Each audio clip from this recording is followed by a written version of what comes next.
Coming Thursday night, September 25th, to the Shea Center for Performing Arts on the campus of William Paterson University. It's Micky Dolenz with the Songs and Stories show. It's a pleasure to welcome you back here to All Mixed Up, Micky. Well, thank you. Thanks for having me back. I want to start by asking you about what you've chosen for the set list. Not all of these songs are Monkees, but they have some kind of a connection with you or in your career. Tell us how you put the set list together. Well, every show is a little bit different. The recent show has been pretty consistent, called Songs and Stories. Over the years, I just discovered people like stories. I would always do a little interjection here and there, a little joke, some kind of an aside. But then used to tell, I'll give you an example. For years, I was uh, doing a Chuck Berry tune just in the middle of the show. And I noticed that people were like looking like, why is he? He's so I realized that. And so I said, ladies and gentlemen, so now I say, before the Monkees, I had a group called Mickey and the One Nighters, and we were a cover band like every group was when they started out. This is, a couple years before the Monkees. I was in a cover band, the lead singer, and we would do all the covers of the day, all the great hits. I'm going to do one of those songs I used to do. It's a Chuck Berry tune. Now, you may be asking yourselves, why is he singing a Chuck Berry tune? Or maybe you don't care. But whatever. The reason is this. This song was my audition piece for the Monkees. This is the song that got me the gig. Hey, well, great. And then I do the song. You'll have to come to the show if you want to hear what song that is. But anyway, that really always got a great reaction. And I always would tell a little bit of a story about Jimi Hendrix, how he opened for us. Um, and then I just started to evolve that. I tell a story about Stephen Stills, Elton John, the Beatles, big story about going to recording sessions at Abbey Road Studios. Um, so all the stories have a punchline, the punchline being a song that is relevant to the story. But having said all that, there's only a few of those in the show. The majority of all, monkey shows, my show, is the hits. I always do the hits in their entirety, as you probably know. No medleys, no messing with the arrangement, truncating the songs. I've always done them in their entirety. It's kind of a principle that I have because I know the fans want to hear those friggin' songs because they were written by great friggin' writers.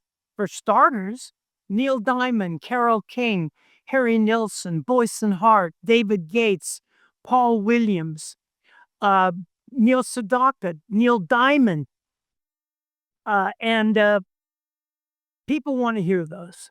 So I discovered that once they know they're going to get those songs, and now my audiences do, I can do all kinds of different material. I can do deep cuts. I can do other people's material, but I think as long as it has some kind of a story attached. Even going back to the '86 reunion, Micky, I thought that the set list that you guys put together was, again, it had all of the hits, but some of the deep cuts for those of us who were fans since day one, you're going, wow, I can't believe they did this one. Yep, we've done that over the years. I still do. Now, obviously, since I'm sort of, I guess, last man standing, I have a bit of an obligation, I feel. I really do. And to, I don't know, uphold the legacy, if you want to call it that. So, like I say, I do all the hits, and there's not a lot of room left, once you've covered all those bases. But there is a bit. And like I say, I sprinkle it, pepper the show with stories. A lot of video stuff behind me going on the screen, again, relative to the songs, depending what they are. So it's obviously these days, everything's multimedia, and my show is too. One of the songs that I know you've had in the set, and I'll assume you're gonna be doing it, on Thursday, the 25th at, the Shea Performing Arts Center, is "Different Drum," which, of course, Mike Nesmith had written back in the early '60s, and I know that the story goes that Mike played it for someone, one of the producers, I guess, and they said, "Well, it's nice, but it's not a Monkees song," and Mike's reaction was, "But I am a monkey." And Mickey, the question, I guess, is Mike had a few songs on the first couple of albums. There were a couple of other songs not on those first 2 records, but made the TV show. What was it about Different Drum that made somebody go, it's not a monkey song? It wasn't about being different drum. It was about Mike was, and became very successful, as one of the initiators, I think, of early country rock. No question. But he definitely had country flair. And Mike told me once, I just remembered this. He said, because we were talking about this, and I tell that story about different drum.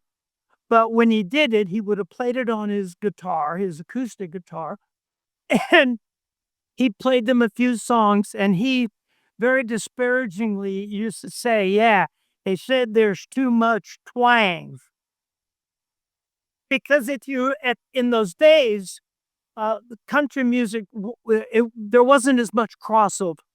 You did get country tunes occasionally in the pop charts, but not often. I mean, country had their own chart, and probably I don't know how charts work these days, but Mike was definitely kind of country, and the Monkees were pop rock, and over the years, of course, he became huge, and I think he was one of the founding forefathers, long before ZZ Top, of that electro country pop rock thing.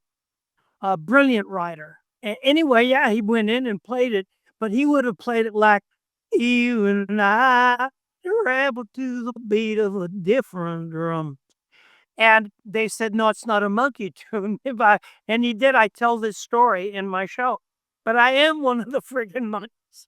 Yeah, thank you, but no thank you. And so if you want to hear the rest of the story, you got to come to the show and hear the song. We have, of course, reached the, 59th anniversary of the airing of the TV show, and I was looking back to see some of the other shows that made their debut in September of 1966. Some of them went on to become big cult classics like Batman, Yep. Star Trek, which has become an entire franchise, as has Mission Impossible, another franchise, and then there was this quirky show, The Monkees, without, and you've made this point numerous times, there weren't any adults. Once Bing Russell, Kurt's dad, was taken out of the role of the record store manager, thankfully, you guys were the adults, which was so, uncommon for television at that point. Oh, extremely uncommon. And NBC and the Columbia screen shows and NBC were worried about it because you didn't have young people running around unsupervised, and especially long-haired weirdos. Because the only time in those days you saw long-haired weirdos on television, they were being arrested. So there was a whole lot of uh, a whole lot of new ground that was being plowed back then by the producers, essentially Bob Rafelson and Bert Schneider. But to their credit, they got it on the air, um, and I think they did so by there wasn't anything topical about it. There wasn't any protesting. There wasn't anything about current affairs really ever, unless it was a little bit of an aside, because we're too busy singing, but anybody down. And I think that contributed a lot to helping identify with all those kids around the states and the world, and that's all they were doing was just singing and wanting to have a good time. And the Monkees, and I talk about this in the show, it was not trying to become the American Beatles, contrary to, popular belief. It was a television show about a group that wanted to be the Beatles. And we were trying and struggling and trying to get a record deal, trying to get a gig, trying to make it. And on the television show, we actually never did because that was part of the charm, I think, the struggle for success. Over the past few years, you've released a number of albums, one singing Mike Nesmith songs, the EP with REM, the Live at the Troubadour collection. What goes into the thought process of putting this material out these days, Mickey? Not a lot. I kinda just fly by the seat of my pants. Either I'll get an offer, but record company says, "Hey, let's do an EP. What do you wanna do?" It isn't something that I pursue or work on every day, and it seems to be working for me because it started a number of years ago with a CD I did with a wonderful producer called "Remember," title song being "Remember" the Harry Nilsson song. He was my dearest friend. And it was an album of re-envisioned songs, a couple of Monkee tunes, and kind of re-envisioning, covering them, but not covering like identical lyrics. Uh, then the next one I did, the thing that Joe Foskett played incredible. Joe Foskett was King for a Day, Carole King tunes, because she wrote so many great songs for Monkees and everybody else. And then after that, a company said, "Did you want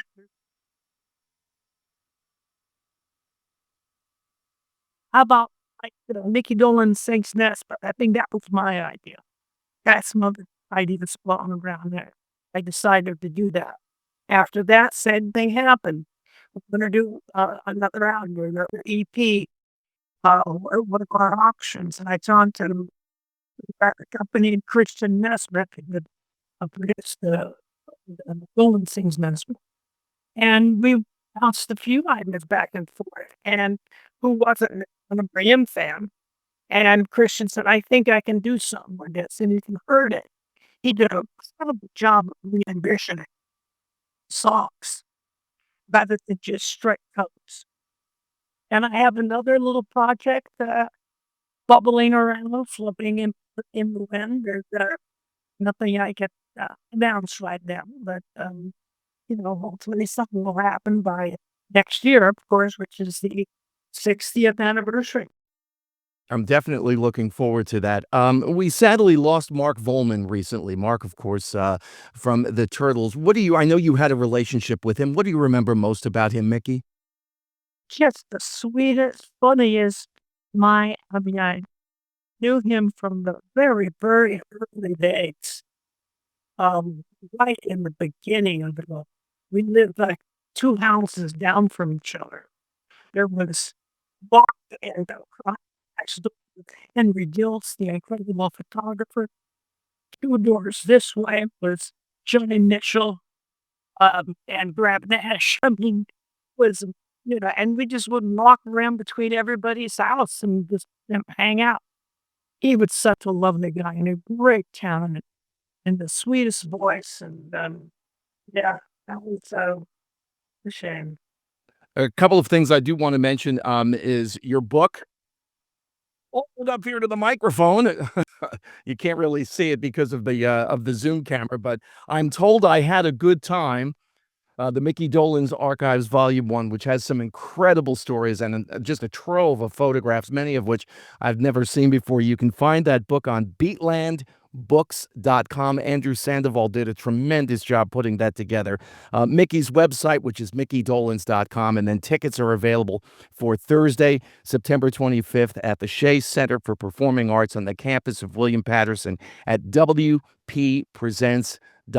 Mickey, as a first generation fan, it's always a pleasure talking to you. Looking forward to the show. That was